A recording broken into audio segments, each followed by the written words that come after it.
સુરતના જાણીતા અઠવા લાઇન્સ વિસ્તારમાં આવેલા અંબિકા નિકેતન મંદિરે વહેલી સવારના 4 વાગ્યાથી જ ભક્તોનું આગમન શરૂ થઈ ગયું હતું।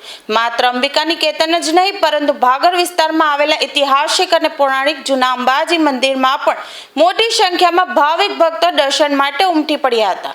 ચૈત્રી નવરાત્રિના પ્રથમ નોરતે માતાજીના દર્શન કરવાને અત્યંત ફળદાયી માનવામાં આવે છે, જેને પગલે સમગ્ર સુરત શહેર ભક્તિમય માહોલમાં રંગાયેલું જોવા મળી રહ્યું છે।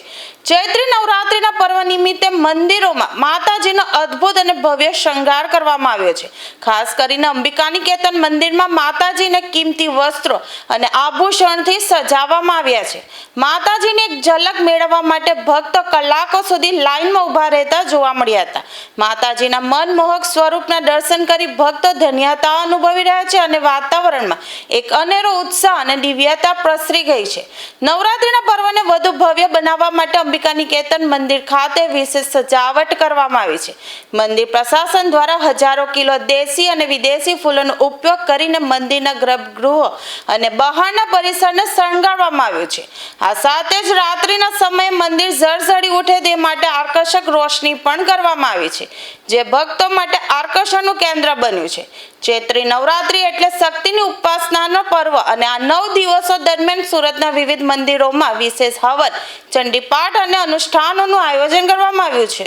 અંબિકા નિકેતન એટલે પ્રખ્યાત થઈ ગયેલું છે અઠવા લાઇન્સમાં। અંબિકા નિકેતનમાં ચૈત્ર નવરાત્ર હોવાથી આજે ભાવિક ભક્તોનો ધસારો છે। 60-70 હજાર માણસો આવશે સાંજ સુધીમાં અને ગરમીની હિસાબે અમે મંડપની રચના કરવામાં આવી છે, પાણીની સુવિધા કરવામાં આવી છે, ગરમી વધારેની લાખો પંખા ફુવારા મૂક્યા છે, પંખા મૂક્યા છે। ભાવિક ભક્તોમાં કોઈ બીમાર પડી જાય, ચક્કર આવે તો ડૉક્ટરની પણ સગવડ કરવામાં આવી છે અને બધો લોકો શાંતિથી માતાજીના આશીર્વાદ લઈ ઝડપથી આગળ વધે, આશીર્વાદ લઈને જ જાય છે અને ફૂલની પાકડી ચડાવે છે, એ સેવાના કાર્યમાં વપરાય છે। હવે અમે આ વર્ષે એક નવું કામ કરી રહ્યા છીએ। માનવ પાંગળિયાની સામે જ માનવ પાંગળિયા વધારી રહ્યા છે।